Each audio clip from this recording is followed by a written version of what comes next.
Welcome to the Jack the Ripper podcast tour. This walk will take you through the streets of London's East End district of Whitechapel and back to a time when this neighbourhood lived in fear of the most notorious serial killer in history. These are the streets walked by Jack the Ripper in 1888, when a string of brutal murders shocked the world. No one can be sure exactly how many women were murdered by the Ripper, nor is it likely we will ever know his identity for certain. But his deeds and the spotlight they put upon Londoners who lived in infamous hardship allow us to look back into a dark undercurrent of the city's past. The tour begins at Whitechapel Tube Station. Whitechapel, in 1888, was overcrowded and squalid. Irish and Jewish immigration into the area had created tension. The warren of dark, narrow streets behind Whitechapel Road was a den of vice. Alcoholism, prostitution and violent crime were common. Lack of sanitation created terrible living conditions and encouraged disease. Infant mortality was more than 15%. With your back to Whitechapel Tube Station, turn right, then right again down Court Street and over the train tracks. Then right down Durward Street until you come to this small concreted area on the right-hand side. In 1888, this was a narrow cobbled lane called Bucks Row.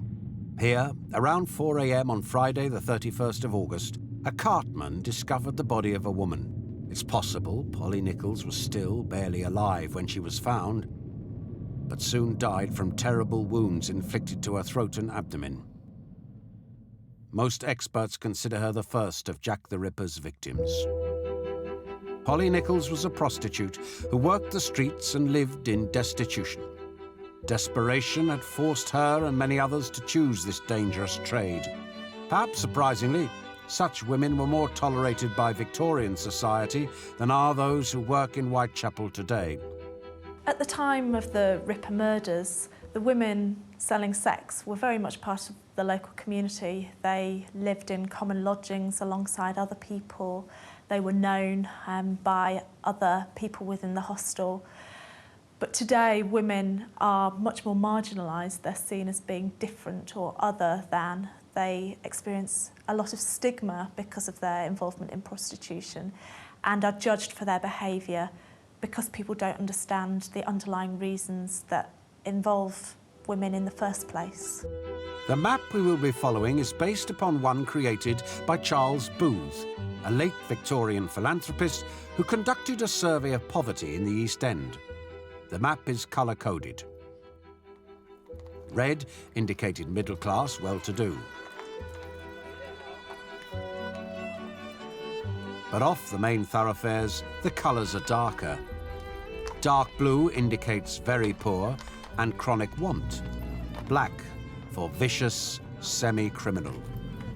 Now, head west to the end of Durward Street. At the end, turn right, then immediately left along Old Montague Street.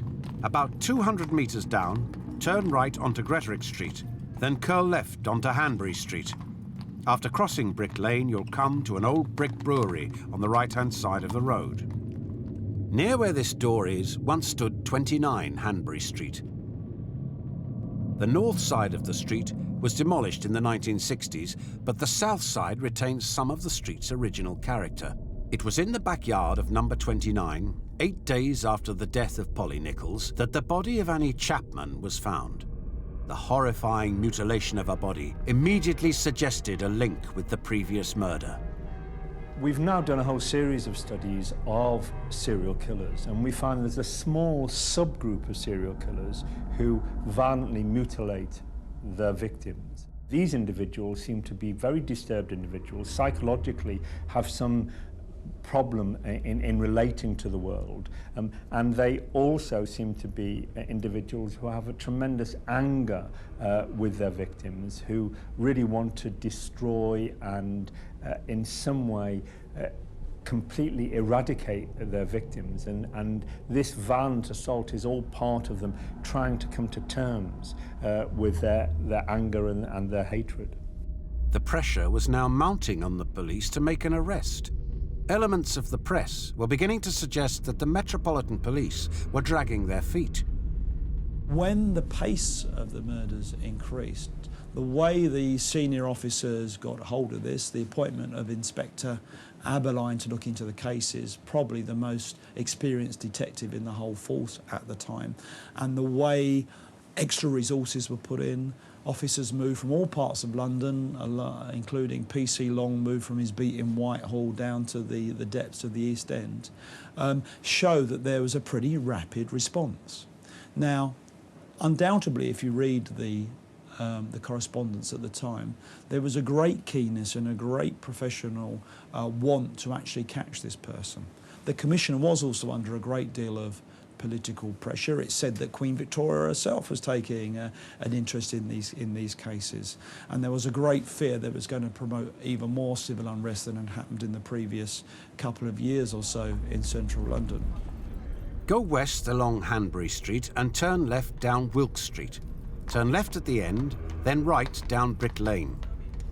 When you come to Wentworth Street, turn right, then left into Gunthorpe Street. There are 5 murders traditionally attributed to Jack the Ripper, but we will never be sure how many victims he claimed. Violent attacks against prostitutes were alarmingly common. It's a danger that such women still face today. Women who are selling sex on the streets around Whitechapel today are very vulnerable to attack, to assault, to rape, and this was similar to the time back at the Ripper murders. In 1888, at the northeast corner of Gunthorpe Street, stood a lodging house called George Yard Buildings. 24 days before the murder of Polly Nichols, a prostitute called Martha Tabram was stabbed 31 times in the stairwell. The frenzied nature of the attack suggests to some that this may be the Ripper's first murder. Continue south to the Whitechapel High Street.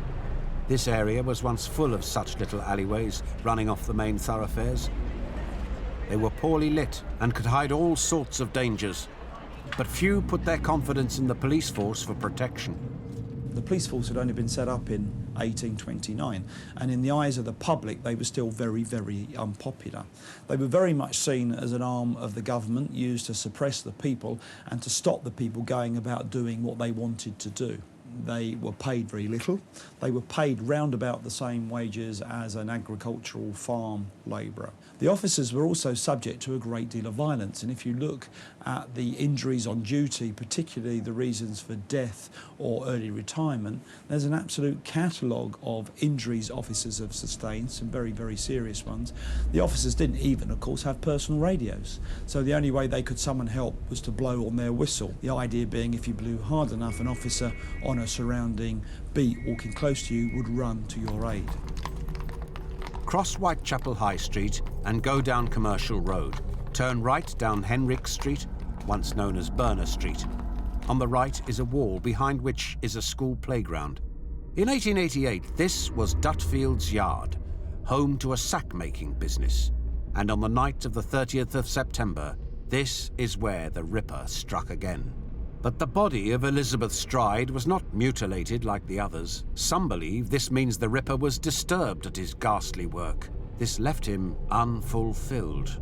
We found where offenders have been disturbed of a night, they have then tried to find another victim the same night, often in close proximity.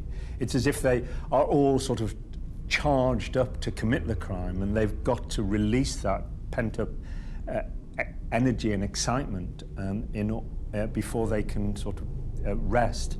But it's also interesting that the offender is likely to be moving back towards his base, and so the direction in which he's moving from the first to the second on the same night is an interesting indication of where he's going to.